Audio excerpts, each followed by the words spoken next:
And welcome, everybody, to This Is Difficult, the most popular podcast ever known to man. We bring you video game-related news and things about such things. Yes, very good. And this is a scripted show, as you can tell.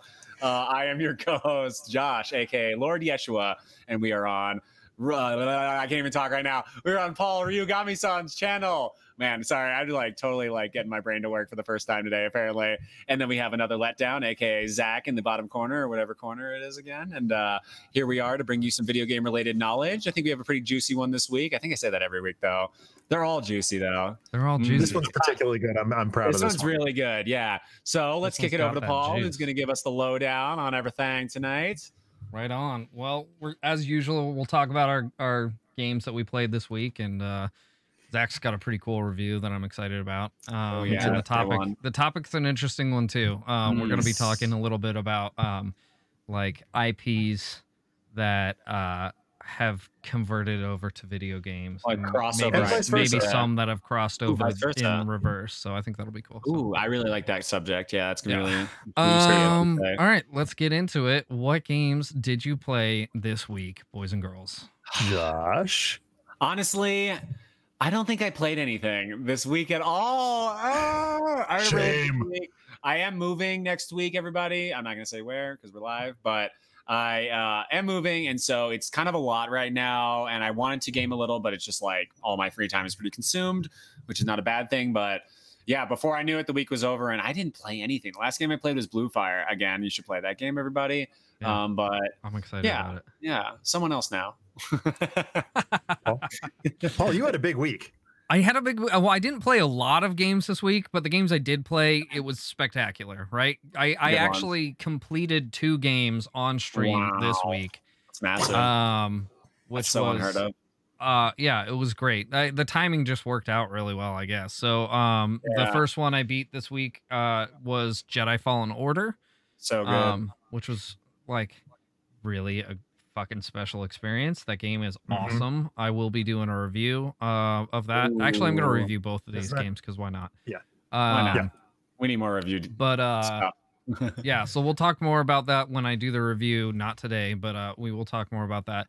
But I loved it. I do have some complaints about it. There's some definite things that I feel like. Controls. Yeah. Animation.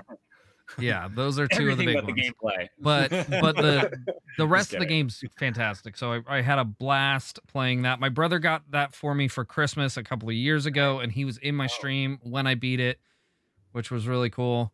So that feels good. Yeah, that was a lot of fun. How old is this game? That game's that old? Well, it's a few years, yeah. Well, it's not a few years.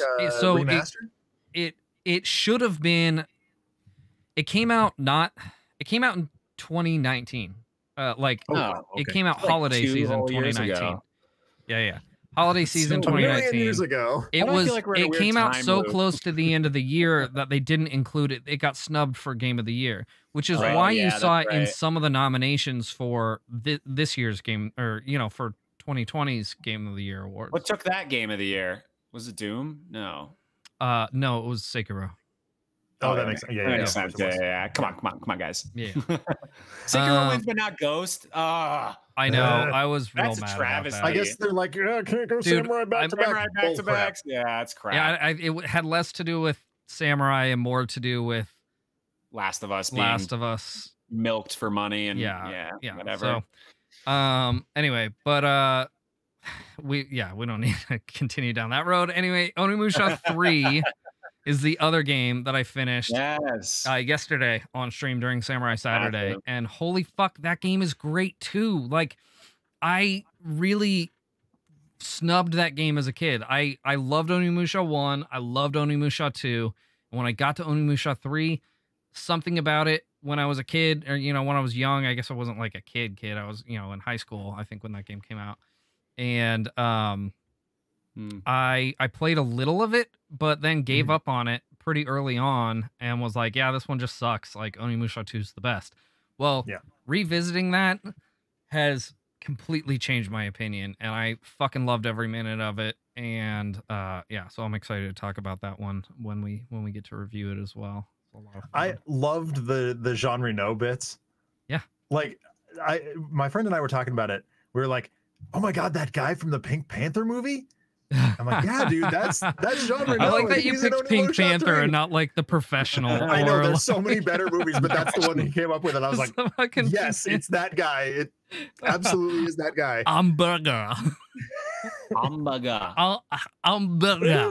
That's the same guy as Leon the Professional? No.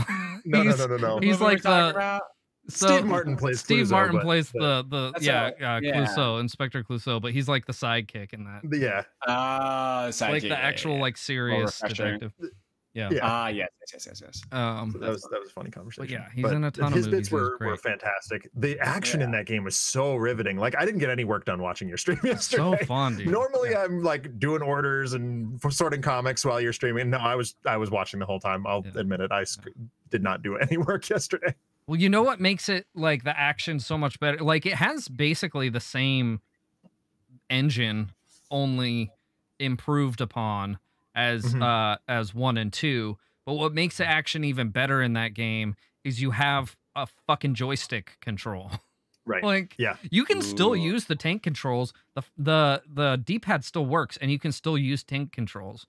But why would you? You've got the joystick, and it makes the combat so much better. Welcome to the future. Yeah. Absolutely. It's good. That final boss was rad as fuck too. Oh my God, that was so cool. Yeah. And it just so fluid. Yeah, it was good. Like, that was really rad. So yeah, that's what I played this week. Zach, what'd you play? I played a bunch of stuff. So I continued playing Hades every chance I got because again, story, and I escaped again. That was awesome. Pretty much the same way I escaped the first time, whatever. Chamali and my friend Alex and I played Gears Hivebusters, the new DLC for Gears 5. New story content. It's really fun. It gives a story to the new game mode that they created called Escape. And it's 3 new COG characters that we've never seen before. I've always said in terms of large franchise pieces, so Star Wars is probably the most egregious example of this. Sometimes it's nice to completely depart from the main characters and just leave them aside. And the same held true for Gears. I am just as into these characters that I've never seen before in my life as I am into the Phoenix family. So that works really well when the writing's good. It's the fucking worst if the writing's bad. So it's actually and because I happen to have it here, it's actually a comic book. Yeah. So I haven't read the comic yet. I will as soon as we're done playing the DLC because I don't want just in case the comic spoils anything. That's good call. Yeah. It might be the same storyline potentially. Exactly. So I don't want to lose that. But it's adapting. So I mean, this is perfectly relevant for our topic today, and we'll get there when we get there. But it's a nice cross-platform adaptation to see from the Coalition. Then they're knocking it out of the park. The Coalition has absolutely zeroed in on what makes a good Gears game. Solid gameplay, solid incredible co-op, and I mean, a solid horde mode doesn't hurt. Yeah, that's amazing. So yeah, and this new game mode, I haven't tried the new game mode yet, but I look for, now that I've played this DLC, I'm looking forward to doing some escape mode and see how that goes. Nice. So that was the big one that I played this week.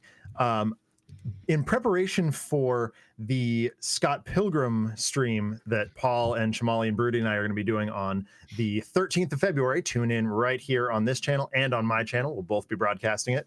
I played a couple of 8-bit brawlers. I went back and ran through River City Ransom again, mostly because the game that I am reviewing this week was not what I expected it to be. Oh boy. Do we want to dive right into the review here? Oh man, I can't wait to have a bad review. Yeah. We can. It's not expressly bad, dude. Josh. If you like River City Ransom games, check out Tecmo Samurai. Yes. That game is so fun. It's basically fucking like Way of the Samurai in 8-bit. It's so fun. Sounds all glorious. right, you ready? Should I switch themes Let's do here? it. There we go. Hop into it. 1, 2, 3. Wacky. Here you are. We're okay. So I played on stream on Monday this past week, Jay and Silent Bob Mall Brawl. It's developed by Interrobang Entertainment, and it was released on NES, Switch, and Steam. I played it on Switch. there's a lot to like here. I'm a giant fan of the Jay and Silent Bob films. They're really fun. But the game is really cute and quite frankly kind of stupid, a la the Universe. It's a great homage to the classic NES games that I love. There's a familiar boss rush at the end of it, which is really kind of cool. Not something that I expected to see out of an 8-bit brawler, but it was neat. One of the bosses was a Mega Man fight. That's awesome. Cockknocker from Jay and Silent Bob Strike Back, played by Mark Hamill, is the Mega Man boss. And because I'm a giant Mega Man dork, I knew exactly how to approach that fight and rollicked him the first try. And he's like the second to last boss of the game, so pretty late on. So the 8-bit brawler gameplay is really, really very fun. The problem comes when they take that away from you. And they do it twice. Three if you count the Mega Man fight, which is similar enough that you can kind of get by, especially as myself, I am very familiar with Mega Man, like I said, and I can get by that no problem. The biggest problem that I ran into, or the two biggest problems that I ran into, were at the end of level 3, there's a Battletoads Terror Tunnel segment in a shopping cart. Battletoads. Which, great. If you want to play that, go play Battletoads. I don't like the idea of playing an entire 8-bit brawler level and then having the Battletoads segment. And if you fail, you go all the way back to the beginning of the brawler level. That's there so is brutal. no checkpoint. That's like where I no stopped save playing states. You can't. every Battletoads game. There's no save states in the game or anything like that. There's no save states, so it is a, for all intents and purposes, new game. Yeah. So for the first 2 levels, I cleared off stream in about half an hour, maybe 45 minutes. Level 3, I jumped on, I streamed for 2 hours and couldn't get through it. That's what you're watching right now, is me failing colossally on this Battletoads segment. It was a nightmare. Later that night, I went back and, we talked about camera brain last week. I just separated myself from the camera. It still took me a further 2 hours to clear that level. Yikes. And that totally breaks up the pacing of the game. Yeah. And by the time I finished it, I was like, I'm done. I don't want to do this anymore. The next day I sat down and I cleared levels 4, 5, 6, 7, and 8 in less than 2 hours. Damn. So that just totally roadblocked you. Exactly. It was smooth sailing beyond that. So I was like, well, if I had gone live with chapter 4, this would have been a much more entertaining stream. Instead, it was me bashing my head against the wall for 2 hours. Oh my gosh. So sounds so painful. Yeah, it was awful. We've all been there. Oof. It was fun. Like the segments that were normal were fun. Oh, I should also mention there was a second bit that threw me off and actually made me stop playing the game. I got to the end. I got to the very last boss fight, which is, spoiler alert, Dante and Randall. And I was like, oh, this is great. It's just a classic River City Ransom finale. Dante and Randall are unpowered. I was wrong. They are overpowered. And I saw, about halfway through the game, after chapter 3, they give you a boss fight. It's the Golgothan from Dogma, the poop demon. Yeah. Yeah. That's awesome. And it's a great fight. You just bash him down with a toilet plunger and it's hysterical. That's awesome. And if you die, it just brings you back to the top of that fight. So they set a precedent at some point that you are just going to jump back to the beginning of that boss fight. In the final boss fight, you go all the way back to the beginning of the boss rush, the previous chapter, which is a 25 to 30 minute run every single time. So by the time you get back to that final boss, you've completely forgotten how they operate because you focus so much on beating Adobo, the pretzel monster, and Mooby, and the Easter Bunny, and LaFours, and the Golgothan, and Cockknocker. So you don't have a clue how Dante and Randall operate by the time you get there. So you die every single time. And I was like, you know what? No, I'm done with this. I'm not doing this anymore. I watched the finale on YouTube, and the guy who was playing it was like, yeah, no, I had to use a Game Shark, or a Game Genie. I couldn't get through it. He put Bob into God mode and used Jay as a sacrificial lamb. And I'm like, that says a lot right there. Yeah. Yeah, that kind of says everything you need to know. Even the people pro running this game hate it. Exactly. So yeah, right. Oh so the gameplay when it's an 8-bit brawler is extremely fun. At like 8.5 on the gameplay. When it's not a brawler, in other words, those ridiculous boss fights, the terror tunnel, the Mega Man segment, if you're not a Mega Man fan, it's like a 3. Oof. It throws a horrible difficulty curve at you. So again, while it's being what it professes to be, it's very fun. When it's not, it's not. So I would just honestly, I would rather just play Double Dragon or River City Ransom. Wow. Ooh, Double Dragon. Yeah, that seems like I understand what they were doing. It sounds like they were trying to probably like pay homage to, you know, multiple games in that genre from that time period. Yeah, absolutely. But, and they did. And like I said, the Mega Man fight was spot on. It was absolutely spot on, and it was beautiful, and I had so much fun. Every single time I fought Cockknocker, I was like, this is exactly what the Mega Man fan in me wants. But that's exclusive to me. If you're not a Mega Man fan, you are not going to enjoy that fight. Dang. Yeah, I mean, I am a Mega Man fan, but I could totally see how that would take you out of the experience. Yeah. What an interesting choice to make. Yeah. And I understand why they did, because and I'll get into that in a second, but it's just such an odd decision to make. The music, the sound design, the art is all very cute. It's exactly what you would expect out of a Jay and Silent Bob experience. It's trippy, it's adorable. There's poop monsters. There's a homicidal Easter bunny. Like, it's really a Jay and Silent Bob experience in that regard. And seeing those characters that we know from the movies rendered down in 8-bit is very pleasing in that way. So in that regard, very cool. Was the game difficult? Like I said, not at first, and then holy balls. And then not again at all. And then holy balls. That's so stupid. It was really dumb. Would I play a sequel?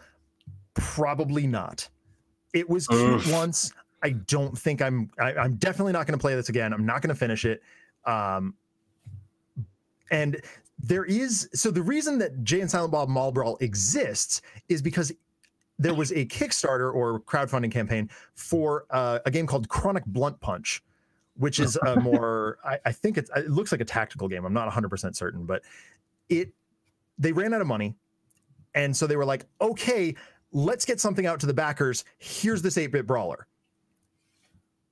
And I was like, cool, a Jay and Silent Bob game. I like Jay and Silent Bob. I will pay a small amount of money. I think it was like $15 for this. And I picked it up and I was like, great, fine, I'll play this eventually. And of course I played it this week. And I was like, sure, fine. Is it worth $15? Probably not. Damn. That's what they did with the Bloodstained games. Yeah. But they did it successfully. In fact, I personally like Curse of the Moon better than the main Bloodstained game that they came out with. And then they came out with Curse of the Moon 2 later on, which is also fantastic. They're both really good games. I think they nailed it on the head. But like kind of the exact same thing happened where they kickstarted this game. They had, really big, hoopla for it, and they kind of failed to meet their deadlines, and were running out of money. So they put out these other two like 8-bit style Castlevania games, and they ended up being fucking great, like absolutely fantastic. Like this had a lot of potential if they just were like, okay, no, we're just gonna pay homage to River City Ransom, and that's it. That should be like a 45-minute experience. I beat River City Ransom having zero experience with it on stream in 45 minutes. The first time I played it. Adam, you and Adam were like, you got to play this game. And I was like, great, fine, I'll do that. I streamed it, beat it in one sitting. And that was a great experience. I love that game to pieces. This should have been that. And it just wasn't. It was just a letdown. Yeah. And so if you're a Jay and Silent Bob fan, like even then it's a maybe game. Like you're going to be underwhelmed, I think. My overall rating, Like I can't here we go. Yeah, I can't go higher. I can't go higher than a 6. Oh, it sounds like this is a generous 6, honestly. It's a generous 6. And you know, it's because when it's, like I said, when it's being a brawler, it's awesome and it feels great, but they don't give you the tools you need. The weapons break. Hello, Breath of the Wild. Oh my God. Durability in a game like that? Are you well, that's pretty common in games like this. Because like think about any brawler where you pick up like a bat off the ground. You get to use it so many times it's gone. Pretty consistently you get 3 swings with it. Okay, and then it breaks. That's not enough. Wow, that's really like a sock full of quarters is not going to break after 3 swings. And yes, you do get this. You do get to clock LaFours with a sock full of quarters. But and like I said, that's fine. I can mitigate that, but it's not good enough to overcome the horrible, horrible, grindy segments that don't make any sense in a brawler. Yeah, that's whack. Yeah. So I just can't go higher than a 6 on it. Right on. Oof, that's brutality. That's the most scathing review we've ever had, I think. I don't think that's the most scathing. I think I tore apart what game was it? Even Goof Troop you gave like a Goof Troop was awesome. Goof Troop was awesome. We love Silicon Valley, Space Station Silicon Valley. You did shit on that game. You did shit on it. That said, I do think that the game would be a lot easier with 2 players.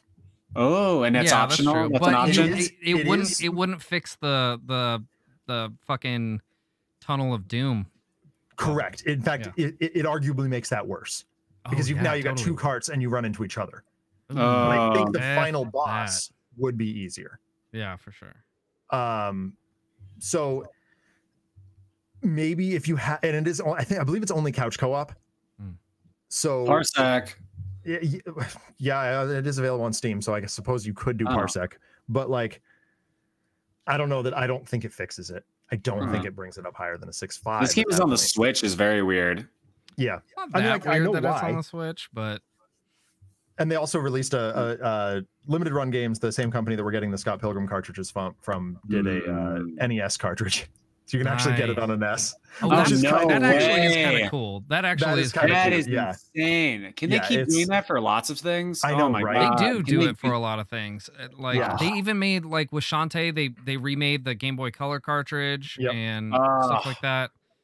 Oh my God! Cool. You know how much I would want that? Just like some Super Nintendo games remade or anything. They do it, man. They do it frequently. That's cool. They do some really cool stuff. Yeah. So it like there are things to like about it. Not enough of them. Not enough. Oof, that is pain. Dang. Right on. Dang, no one likes a painful game. Round out the review. Any final thoughts? I think that's what I'm going to say on the subject. So do not play. Not worth the money. Pretty much. Yeah. Don't play. Oh my God. Brutal. All right. We're back. Okay. Damn. I need to check something. Josh, go ahead and talk real quick. Now we know. Yeah. Okay, cool. Video games and the color blue. No. So I think like I had switched something in our conferencing software during the review, and I could hear Zach the whole time, but half the time I could not hear Josh until I switched it back. So yeah. I also I bopped out by accident because I zoomed in on myself. Okay, maybe that's why I hit back because I thought I would unzoom because I couldn't see the LQ button, and I accidentally backed out. Yeah. Yes, that happened. Oh, okay. Maybe that's why I couldn't hear. Maybe that was cool. We're good. All right. We're good. I thought I was going crazy and my stuff was broken. I'm like, all the things are here in OBS. I should be able to hear them. What's going on? Yeah. It's not enough. Cool. All right. Crisis averted. You guys want to get into our topic? Let's do that. Let's talk about something that's a little positive. Yeah. Oh, yes. I mean, it's still related to the game that you played. Oh, yeah. I know it is. I know. So our topic this week is games based on other IPs, right? Mm-hmm. So or other IPs based on games. Well, we'll get to that. Yeah, we'll get to that. Okay. But let's cover the front of that first. So that would be like books, movies, TV shows, anything that is originally something else, and then they make a video game out of it. Yeah. What do you think of it? There are definitely good examples of these. Mm-hmm. There are also some horrendous examples. Mm-hmm. Right. So like a horrendous example would be the original Atari ET game. was baby, I forgot about like that. The responsible for the video game crash. Did you guys see the documentary? The documentary on it, yeah. Yeah, it's like the first episode of that documentary. I think it's called High Score on Netflix. Yeah, I highly really recommend good. watching it if you haven't. The first episode is the guy. He's like, I literally made the worst game ever, and he's like admitting it. He's like, this is a travesty. Yeah. Oof. A good example of that might be a recent Lord of the game Rings too. Oh, never mind. Cyberpunk 2077. Right? What is that based on? What's that? It's based on a book. It's based on well, no. It's not based on a book. Cyberpunk 2077 is based on a tabletop game called Cyberpunk, which I think is loosely based on like the writings of like Philip K. Dick. Philip K. Dick, that's right. Okay, yeah. So I mean, I would even say the best example is Pokemon, because as we know, it was a manga and a trading card game before it was even a game, and that like was it really? Yeah, no, there's no way. I swear, what? Sure, fucking wasn't. It was a Game Boy game first. Absolutely. Oh, we're getting fact checked by Tamale right now. I see it happening. Was it because that came out in '98? There was really no evidence of Pokemon. No, it originally came out in 1996 in Japan, and it was a video game first. I mean, look. Let's see. Pokemon Adventures. Yeah, the manga released in 97. Pokemon Origins. Pokemon. Oh wow! Pokemon. No. All Pokemon Red and Green were the first ones. Red and Japan. Green. Yeah. Yeah. Wow, you got me here. 96. Yeah. Oh and I know my Pokemon pretty well. You really do, apparently. Like I was a fucking fanatic when that shit came out. Like I was obsessed with Pokemon. All right. 1 year. Okay. Somewhere on this desk, I have. So that Pokemon is a good example of the reverse of what we're talking about. Okay, right? Games that became other products. Okay. Very successfully. Yeah. So, let's see. What are some other intellectual properties that have become video games? I was gonna say the Lord of the Rings. Would you buy a game because you enjoy the IP? Yeah, very good. Like, does being based on a movie make it inherently bad? Things like that. What do you guys? For me, let's start with that first bit. Would you? Is there a particular IP that you enjoy so much that you would just jump into that as a video game? Honestly, when I don't have audio for Josh right now. What the fuck? Hello, Zach. Do you have audio? I'm talking right now. No, I lost audio for both of you. What happened? Oh dear God! Oh my God! I can hear Zach and Paul. Yeah, I can hear both of you. What is going on here? You can't hear either of us? Oh no! Oh God, he can't hear us. It's our show now. What happened? Is it because we zoomed in on Tamale's screen and it fucked everything up for some reason? Give me a second. I'm gonna mess with Tamale's saying that both of us can be heard on the stream. Oh. Yeah, I lost audio for both of you. And worth noting, Josh, I'm holding a copy of Green version right now. Both can be heard on stream. Okay. Copyright 1995. The problem is I can't hear you guys. Wow. That's you have a an big OG problem Green version. That's amazing. We can't have a Paul can conversation. literally not hear us, but everyone else can hear Oh all no. of us. Welcome to the Zach and What the heck Josh only happened? show. Paul, shut the fuck Let me up. see if I can fix this real Paul's quick. done. You're off the show. Bring in Colin. No, I'm just kidding. You guys entertain the chat. We're entertaining. Should we not talk about the subject matter? No, we should wait. No, we're just sitting here talking. Yeah, so I bought that copy of Green version at PAX a few years ago, intending to like just based on my knowledge of the original Pokemon games, stream through it and see how far I could get. And I realized I started to do it. Paul, who has a limited experience with Japanese, and see if we can hack our way through it. Did it work? We don't know yet. Oh, yes, that'd be smart. I think that's a really fun crossover stream. Yeah, you might end up like releasing Pokemon instead of like swapping them in your inventory. And you're like, no, Pikachu, why? Yeah, exactly. Oh, that'd be so funny. Yeah. I'm terrible. So I've always wanted to do the Nuzlocke. I never did the Nuzlocke challenge. I don't know about you. I've never done that either. No. You know what it is? Yeah. Okay. I'm going to leave the Zoom scene and come right back. Oh my God. All right. Or not I'm going to leave the OBS Ninja. I'll be right back, guys. Yep. Welcome to our show. Welcome to the Just Us. The Just Us. So I do have a copy of Blue version down here that is completely beaten to 151 Pokemon caught, all level 100, with 0 other cartridge used. Oh. So I used the MIT glitch to get through the entire thing. Damn. It took so freaking long. Oh my God. That's insane. Yeah. That was dedication. That was right. Hours in that. Oh my God. Every day after school for multitudes of hours. Yeah. And by school, I mean teaching. Yeah. Paul's back. I wish they would remake the original, hey. like Red and Blue with online. That'd be sick. That'd be so I can hear you guys. Oh my God, I love that. Oh, multiplayer, yeah. All right, so cool. I fixed it. You're back. Don't ask what it's happened. Working. All right, fine. sorry about that delay. Fine. What I missed? What'd you guys talk about? We were talking about Pokemon We and how talked you're going to about translate. my original green version that I was telling you about. That's all in Japanese. That I want you to help me hack our way that'd be through right, translating. dude. You know what's funny? You know what's fucking funny? Go on. You're saying that now. I actually was part of a translation program or like a project for Pokemon Green. What? Way back in the day. Oh, this is perfect then. As well as Pokemon Gold and Silver when they first came out. So like me and a couple other dudes were getting into like a hex editor and editing the ROM file to translate it. It was taking for goddamn ever, and the games came out before we got anywhere close to finished. So. Oh no. So that's why I reached out to Paul, like I think it was earlier this week, and I said, hey, I've got this copy with my knowledge of Pokemon and your, probably lapsed Japanese. Let's see how far we can get. So one of these days, This Is Difficult will bring you Zach and Paul attempts to play Pokemon in Japanese. Yes. That would be so fun. And me sitting there not understanding. And Josh heckling. I'd be super for that. I'm down with the heckling. You know, I'm good like that. That'd be a lot of fun. Okay, so sorry about that interruption. It's honestly very embarrassing how they expect it by now. Yeah, that's true. It wouldn't be a This Is Difficult podcast if some difficult shit didn't happen. Yeah. Right on. So where were we? Yes. The question I was asking was, would you buy a game solely based on how much you love the IP? Okay, I'm going to throw out one right away. Star Wars. GoldenEye.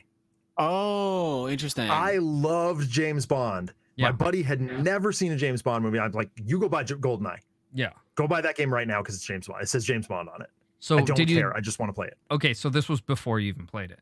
Yeah, I honestly, I'd never played an N64 in my life. Because I was going to say, GoldenEye was like the biggest game on the Nintendo 64 I'll be for honest, a really long time. I was so young when James Bond was like at its height of popularity. Obviously, it's many decades old, but like GoldenEye was actually my intro into James Bond. Like I didn't even know what James Bond was until I played GoldenEye. Right. Really? And I was like, oh yeah. I never watched the marathons on like TNT or whatever. See, that was my introduction. Afterwards, but my dad and I used to watch Bond, and we still do. Every time one comes out, we go together. Yeah. That's like my thing with my dad, and absolutely, like I wanted a video game of James Bond.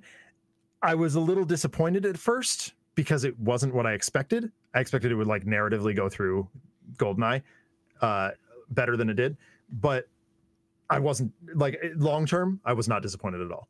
Yeah. So nice. I would say that nothing is like gripping enough that I don't know. I have a weird thing with this where I feel like inherently, if it's not an original video game IP, I feel like it inherently becomes worse, like by being translated into a game. And I'm just like, you're turning that into a game. It's like, that's just going to be worse. Well, is it any different than taking a movie and adapting it to a book?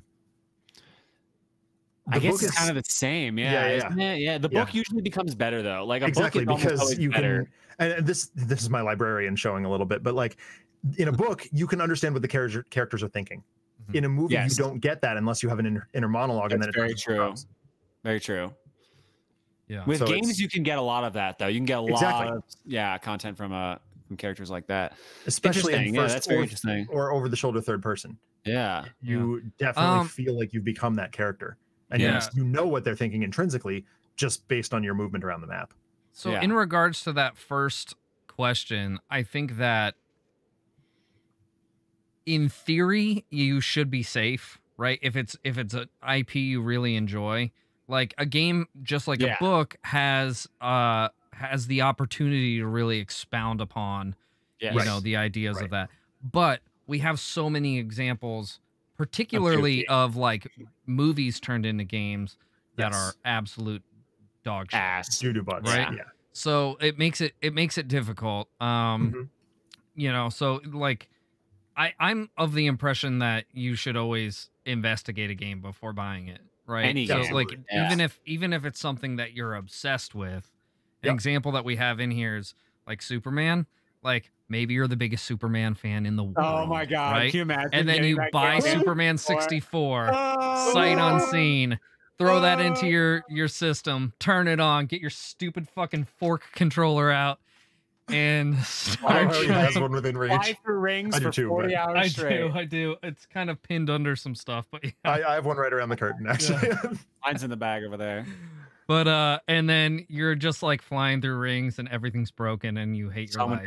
So many rings. God. Arguably, E.T. is quoted as the worst game, but I actually put that in contending for worst game of all time. That is definitely a contender. E.T. is at least playable to a degree. At least playable because it's an NES game. There's no excuse when you're 64-bit. E.T.'s like, not NES. It was Atari. Oh, it was Atari, yeah. But like, you know, same like formatting, like, okay, it has an excuse in that it has limited, you know, whatever. Superman, that is like literally not even a 1. It's not even a 1 out of 10. And it's so bad. Oof. I mean, on the other hand, I got fact checked on the ET finished. thing. Like you can't beat ET. You? Yeah, ET can't be beat, whereas Superman, you can at least beat it.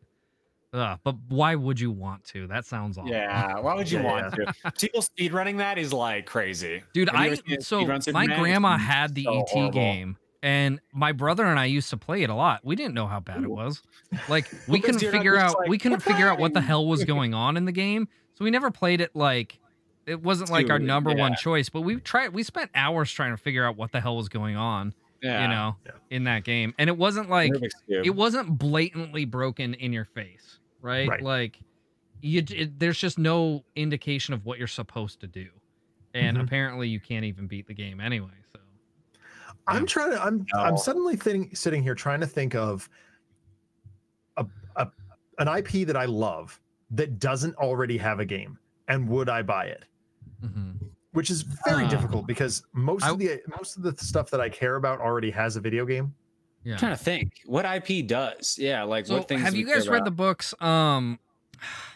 Shit, what's the name of the series? It's like Terran the Wanderer and the Black Cauldron and Lloyd Alexander. It's the Lloyd Alexander. That's right. It's Chronicles of Prydain. That sounds about right. But I've always called them the Lloyd Alexander books. Yes. Yeah. The Drawing of Three, I believe, is the first one. Yeah, something like that. Yeah. Yeah. Those books are fucking awesome.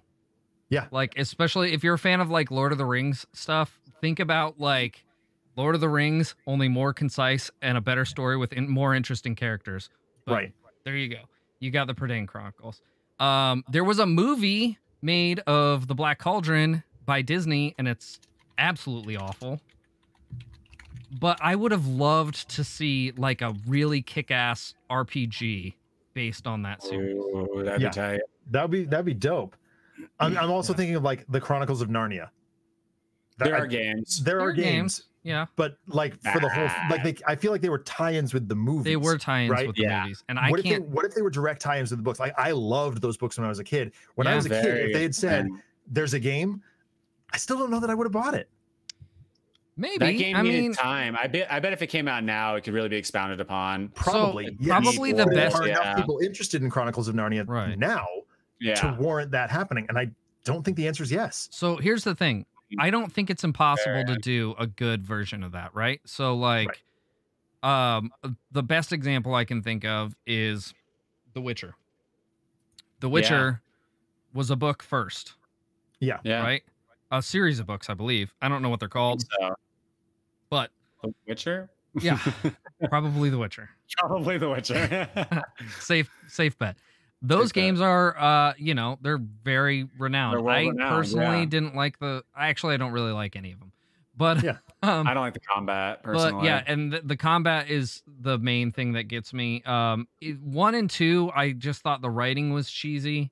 But I got into 3, and 3 is actually, I feel like, a really well-made game, except for the combat just doesn't feel good to me. And there's also some open worldy stuff that kind of throws me off that I don't really enjoy. But I can recognize that it's a really good game, and people love that game. Absolutely. Right? Alex tells me to play it all the time. Yeah. So that was successfully made into video games and done well to a degree.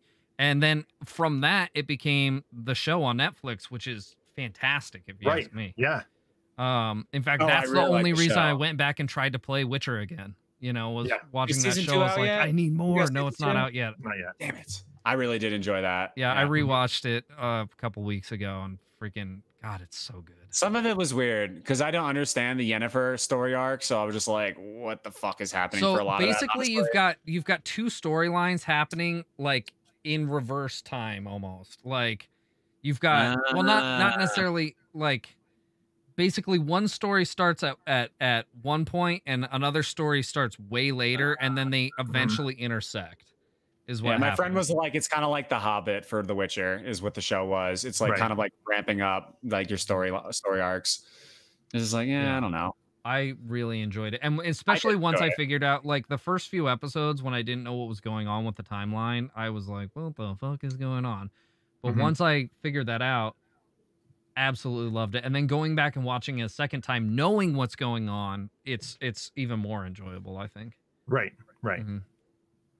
But yeah, I think that's probably the best example of a book series being put into video games.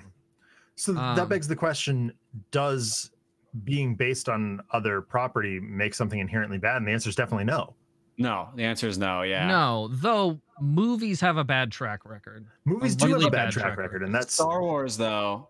Star Wars. There's some great Star Wars games. Yeah. I mean, I'm thinking of X-Wing versus TIE Fighter. Oh my god, that game is dope. X-Wing, TIE Fighter, X-Wing versus TIE Fighter. The Super Star Wars games are fun. Yeah, they're hard as hell. They're hard as hell. Star Wars the Arcade was really good. Oh, it was good. The Rogue Squadron games. Star Wars the Arcade, the one that's it's got 3 levels. It's got the Death Star Trench Run, the Battle of Hoth, and the second Death Star. And you're and I think there's a lightsaber battle too, and it's all joystick. Yes. Let's not forget the VR ones that are coming out now. Those are sick. Yep. And then they've been doing Star Wars in VR for quite a long time. I remember they did a demonstration at the amusement park about an hour south of me. I think Battlefront 1 and 2 both have VR on PS4.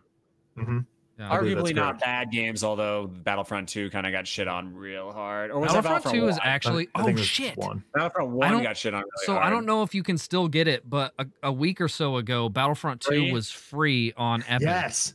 Yeah. On what? On Epic. On Epic. Oh, what? I think it's over. I think the deal's over. It was free. And honestly, I would say it is definitely worth getting. Because that game did start out a piece of shit, but it became a really good game. It did. Okay, that was the one that people were really coming down on EA about. Yeah, that was okay. Yeah. But I would say Star Wars, they're kind of throwing darts at the wall on that one, and a lot of them did hit. But we kind of yeah. But there's tons of examples of bad movie games. Absolutely. Well, I mean, anything that's done commercially, right? Any Harry Potter. There was one good Harry Potter. The new one looks rad. And that was Lego. I'm sorry, 2. It was Lego Harry Potter. All the Lego games are dope. The Lego games are amazing. Yeah. Lego does it right. Oh my god, I should stream one of those. Lego Star Wars is so good. Yeah. Yeah. So to answer that question, does being based on a movie or based on another IP inherently make it bad? I think is a solid no, but with the caveat of, be skeptical. Be very skeptical. Do your research and be skeptical. It doesn't mean it's inherently no, but you have a chance of it being bad. Absolutely. Yeah.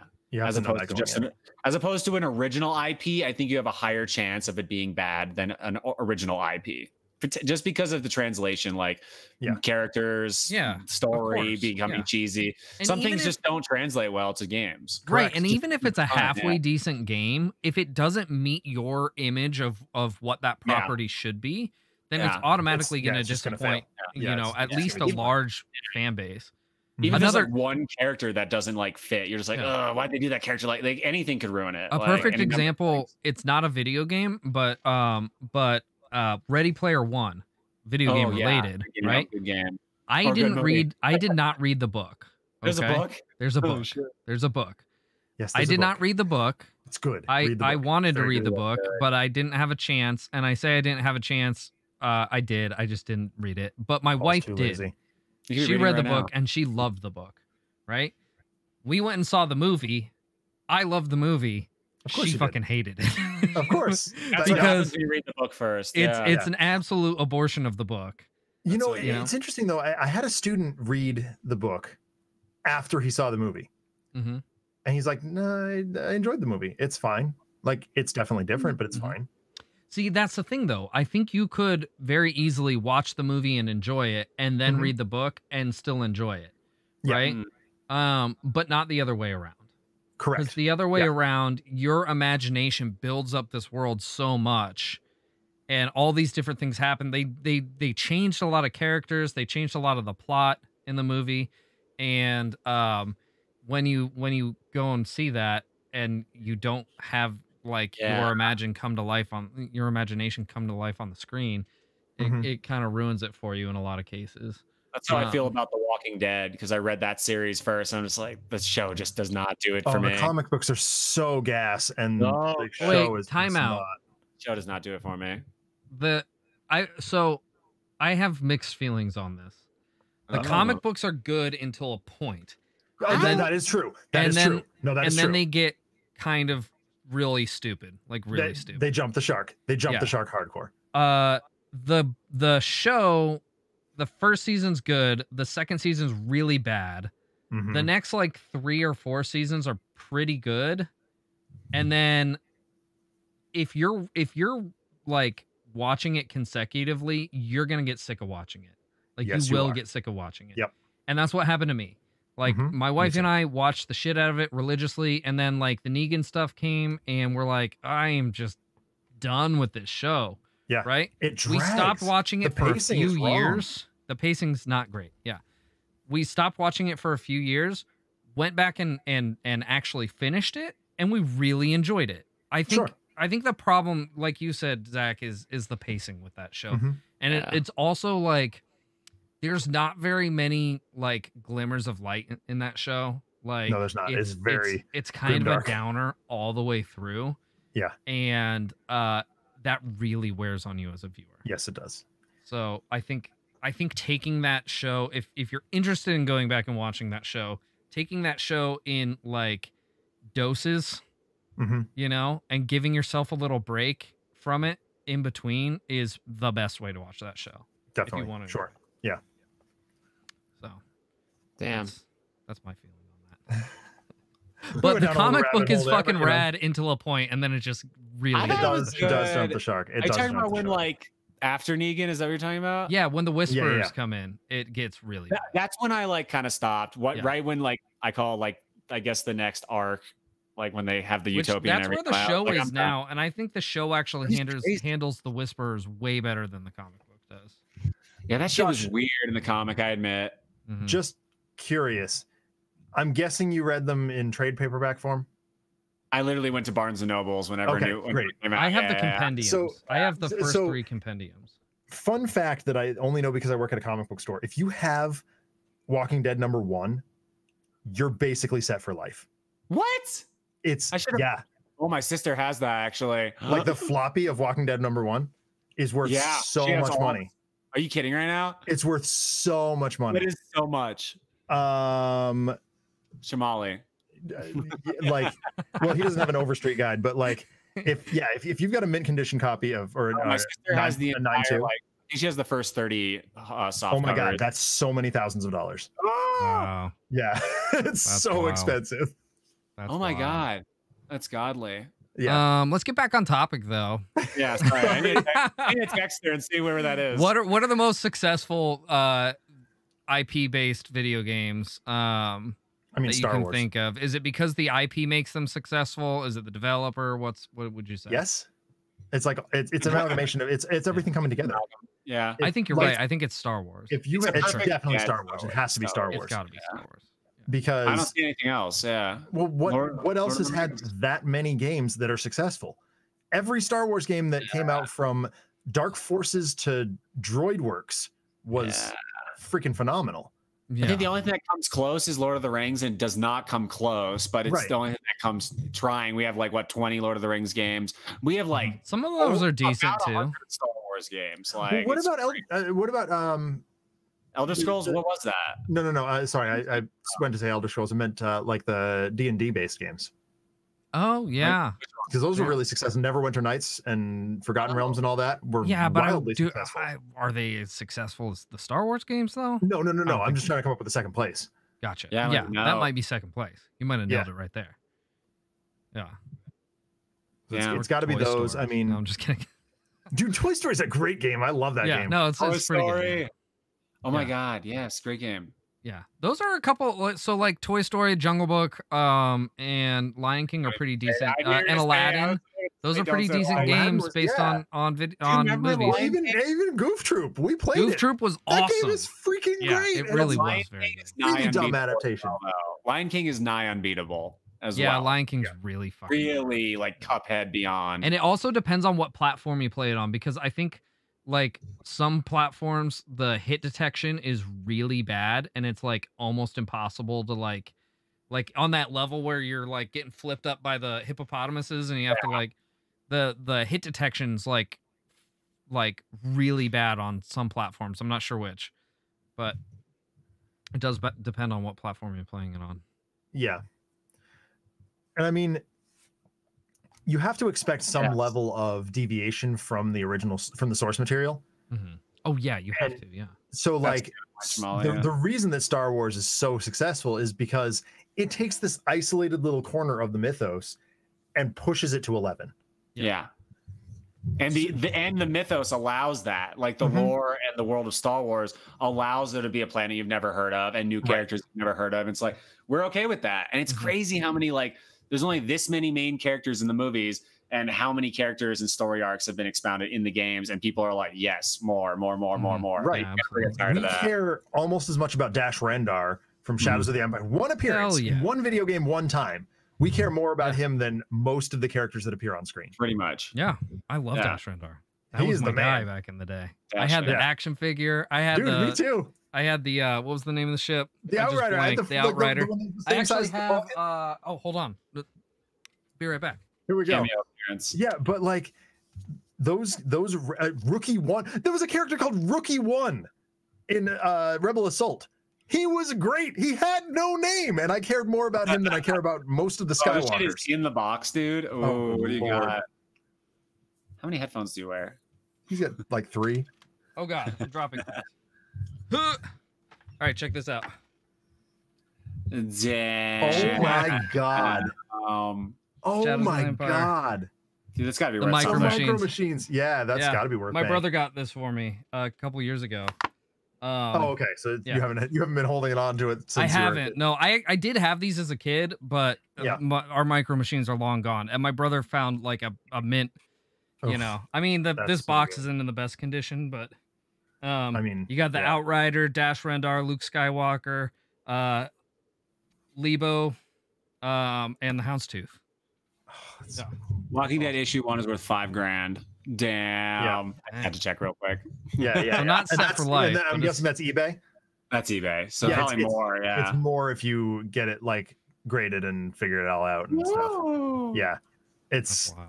Oh my God. And she said she has the first 30 issues. Like that's so much money. She used to buy them and then send them to me. And I'd usually like, if she didn't, I would go to Barnes and Nobles and get them. But then she would like, I'd send them back and she'd save them. Yeah. Wow. So she's probably in a really good shape, right now. Damn. Anyway. But yeah, no, the successful for a game to be successful, it has to be able to play with the toys that exist and make you care more about them than you do about some of the characters in the I was just saying to Josh while you were away, Paul, that Rookie One from Rebel Assault has no name, and I still care more about him than I care most about the Skywalker. Oh yeah, dude, the Rebel Assault games were they were great. I played one on stream when episode 9 came out because I was like, I'm not going to the movie tonight. I'm gonna play this game. Those were so fun. Yeah, half the pod racer characters I've never appear in the movie, but I care more about them than I care about Anakin. Oh yeah, fuck Anakin. Damn. Poor Annie. So we are. Wow, we went fast. Yeah, we are right at the hour mark, just about. Yeah, that doesn't count our go live time though. We didn't hit the flip side of the question though. Yeah, let's hit the flip side. So yeah, let's get on that. What about the other way around, right? So movie-based games garbage. Generally quite garbage. But like Resident Evil 1 was a lot of fun. Movies based on games is what I meant. Fun. So I think a couple of the I think movie. I think the first 2 Resident Evil movies are great. They're fun. They're very fun. I think the WoW movie is super underrated. Like a lot of people hate it. It's still really, not an objectively really good movie. Yeah. Oh, yeah. Okay, fine. I thought it was really fun. I didn't see Sonic, but I heard it's really good. I heard it was really good. Yeah, I heard it was good. Saved itself. Yeah. Most of the Pokemon movies are good. Oh, actually, that's so true. So Detective Pikachu was great. Okay, I haven't seen Detective Pikachu. It's so much fun. You need to see it. It's really good. Pokemon, though. Pokemon, the first movie is so good. Yes. Yeah. I cried. So good. Yeah. I did too. So good. I got that foil Mew card and I cried at the end of the movie. Like, oh my God. Oh, yeah, I didn't cry because I don't cry at movies. But the clone Pikachu's just slapping regular Pikachu and he just won't hit him back. Right? Because he chills. Oh, man. But like really certain things like Pokemon adapt so smoothly to anime because they're already basically in that style. Yeah. So I feel like Pokemon you kind of have to put in its own camp. Like yes, obviously that one's going to come. But a live action movie though, the freaking Pokemon Detective Pikachu was really good. A lot of times when you live action that shit, it's really bad, right? Right. They did a good job with it. Just put Ryan Reynolds behind a mic and we're good. Well, I mean, you put Ryan Reynolds behind a mic and he can basically turn anything into gold. Yeah, that's really true. But, or in a red suit with white eyes. Yeah. Comics have no issue becoming awesome in medium. Like they're all comics. Yes, they do. No, they do. Very Fantastic Four. Oh yeah, there's the that Michael B. Jordan Fantastic Four was. And then they tried again. They're all bad. Right? Yeah, they're all bad. I preferred the Chris Evans Human Torch ones. Let's focus on video games though. Let's focus on video games though. Yeah, because we've already been down this rabbit hole. Bad video game movies. There's plenty, right?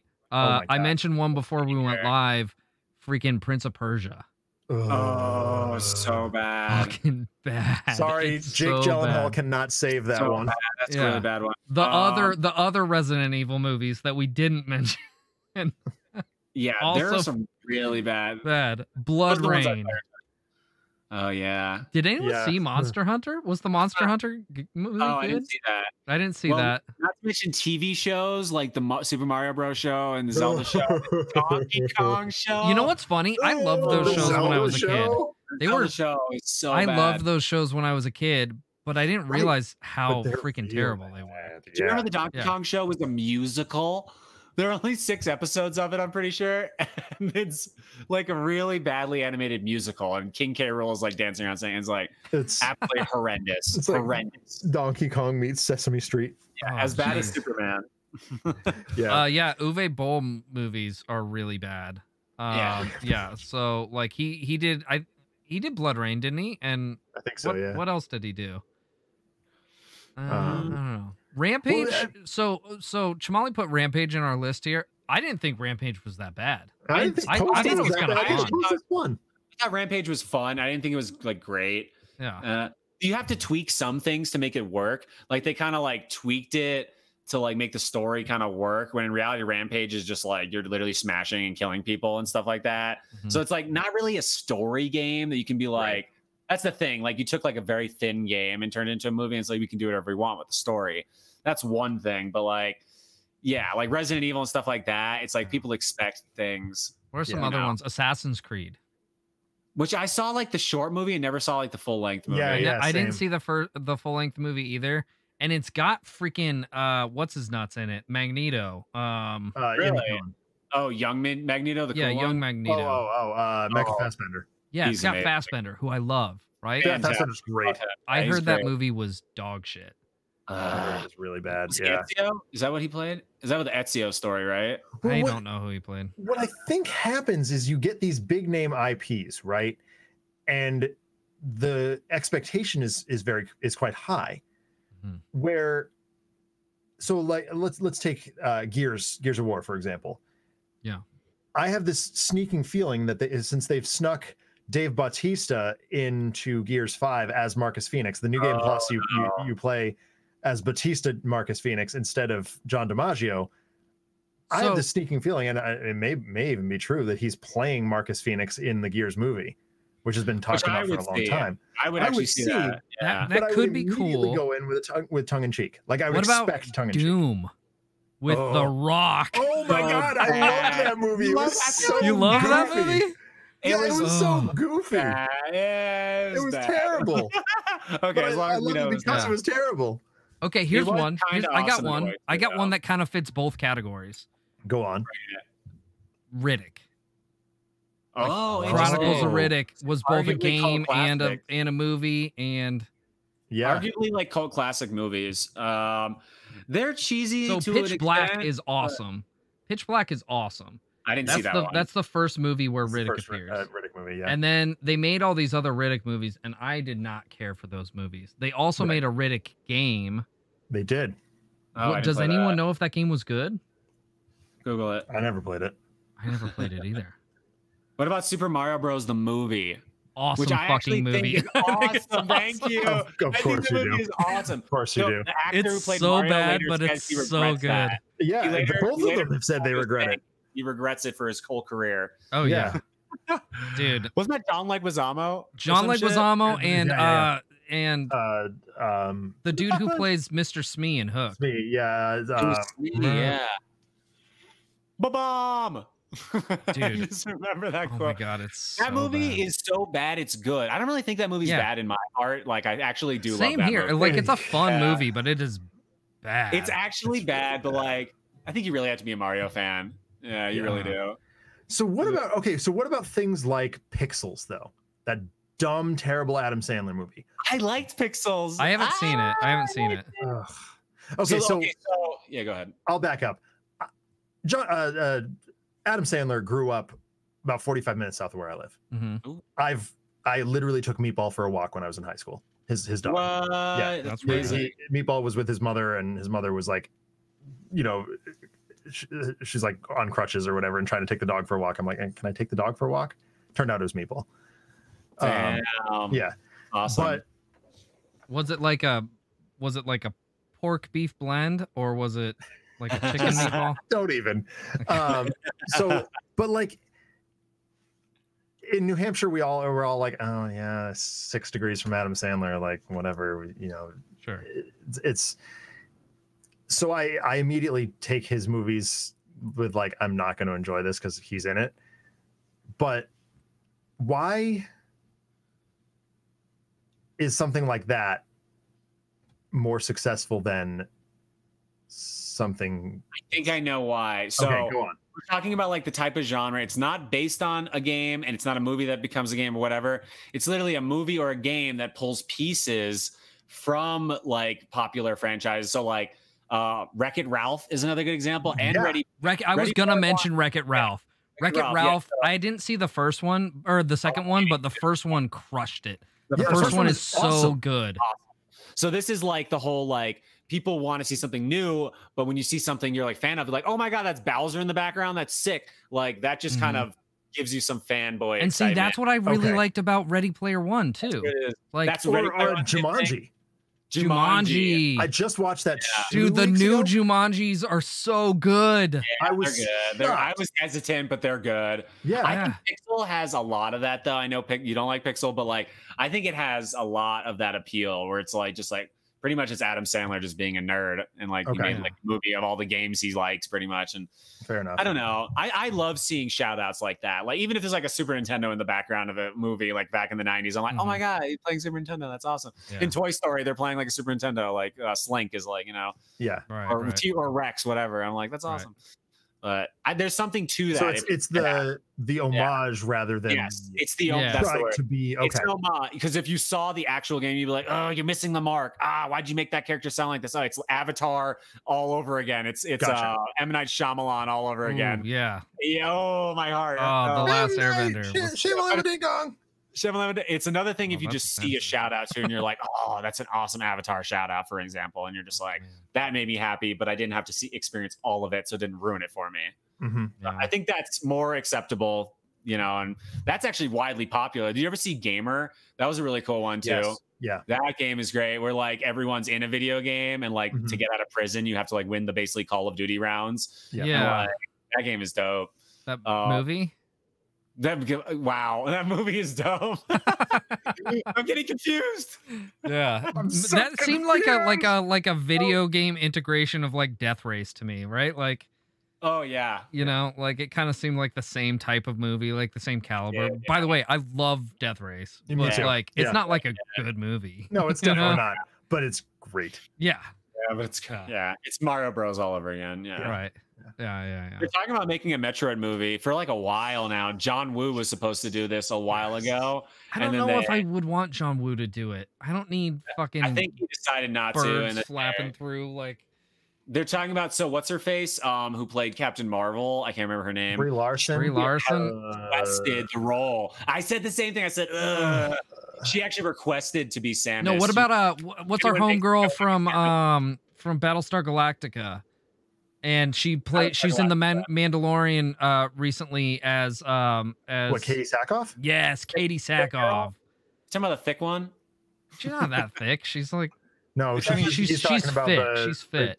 I'm talking about the one who becomes the Marshal in the second season. Oh no. Yeah. She's another Mandalorian. She's what's her name? She's a Vizsla, right? Or she would be a good Samus. Oh, Bo-Katan, that's right. Bo-Katan, yeah. She would be a good Samus, actually. I agree. I think she'd be a great Samus. Yeah, I think it'd have to be an older Samus a little bit. Not that she's like old. Like tradition, I don't think you should see her face until the end of the movie, though. Yeah. So, for sure. Yeah.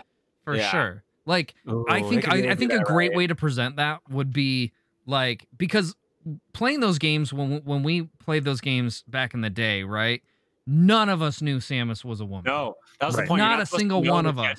Right? We played through this game. We've got this badass person in a suit. Yeah. Like we all, as dudes, we assume it's a dude, right? And we're doing all this badass shit. Yeah. And then at the end we find out it's a woman this whole time, and it was such a good reveal. Like that's like it's really solid. Such a good reveal. Honestly, and I think they should do exactly that if they did a movie. If they want to capture it again, don't call the movie Metroid.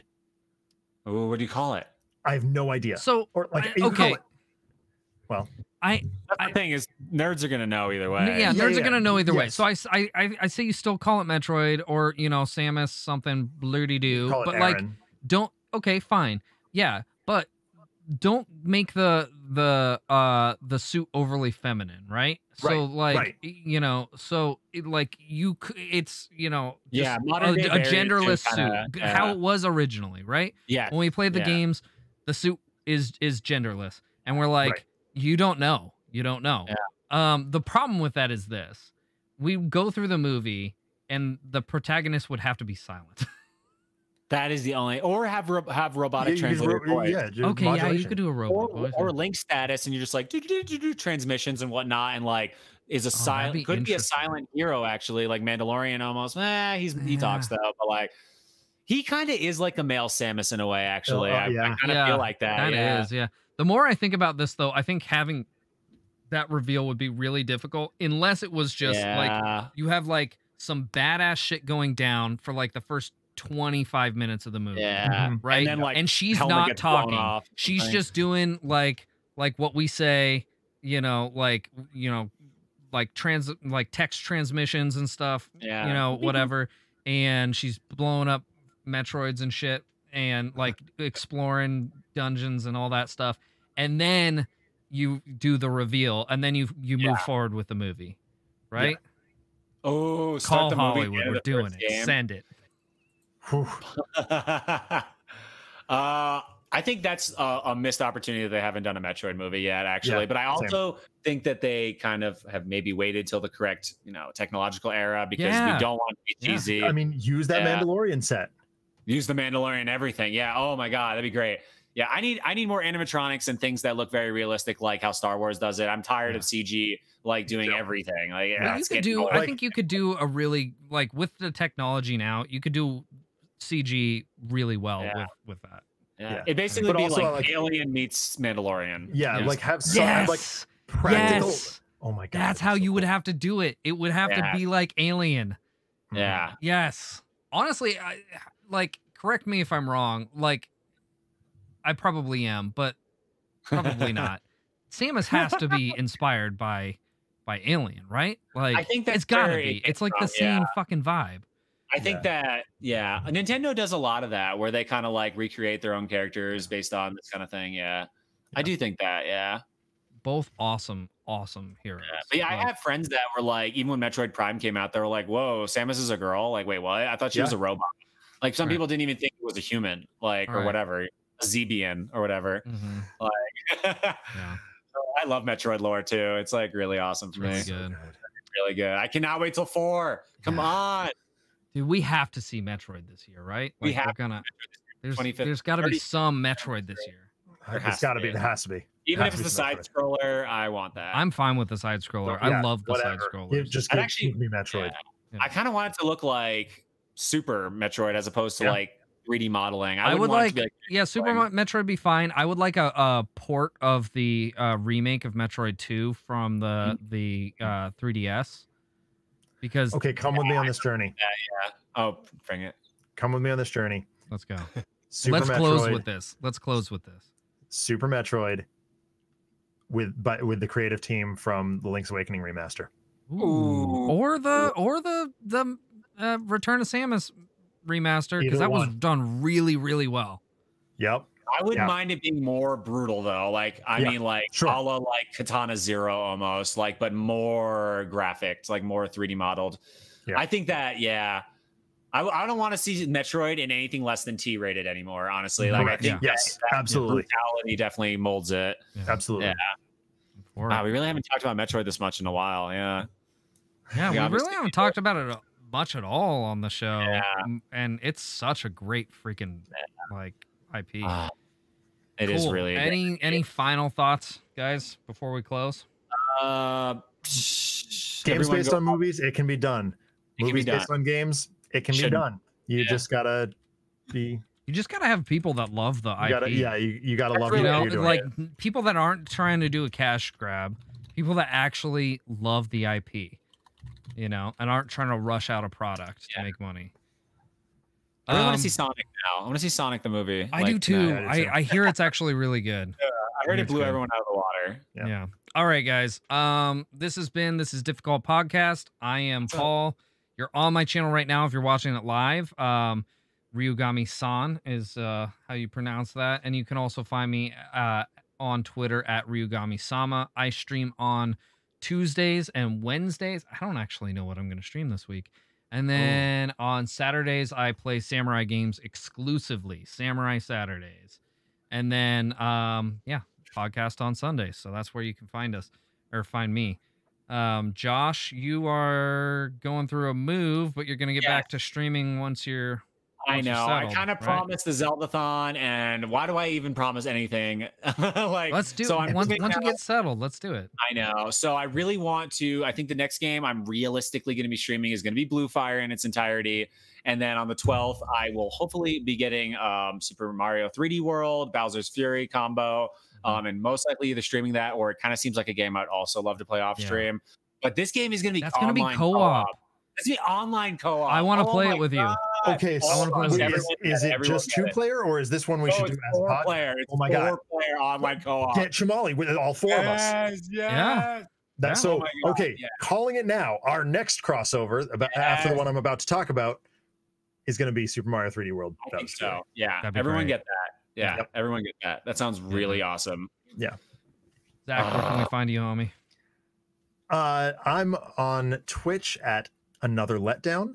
I'm on Twitter at DENONCZD, and my YouTube is Another Letdown CF. Nice. That's where all my VODs are archived. And speaking of I'm live Thursdays, Fridays, and Saturdays for pretty much consistently. The one that I will announce, because we've been talking about it, is Paul and Chamali and Broody Gambit and I are going to be streaming Scott Pilgrim versus the World, the video game, in as much of its entirety as we can in one sitting. That's going to be 11:30 Eastern, 10:30 Central on Saturday, February 13th. We are very excited about it. We are very excited. And you can catch it both right here on the Ryugami-san channel as well as the Another Letdown channel. We will be live simultaneously, so it would behoove you to have both of them up so you can catch. I'll create a multicast for it so that perfect. That we can post the link in our chats. Yeah. So and that's going to be called "This Is Difficult versus the World." Awesome. It'll be awesome. So yeah, that's the show, guys. Thank you guys so much for joining us. If you're watching this on YouTube, please share it. You can like and all that stuff too. Comment, we'll respond. But I really like, if you enjoy the show, please just share it. We want to spread the word. Spread them wide. Okay. Goodbye. That's not the last That's word. the show.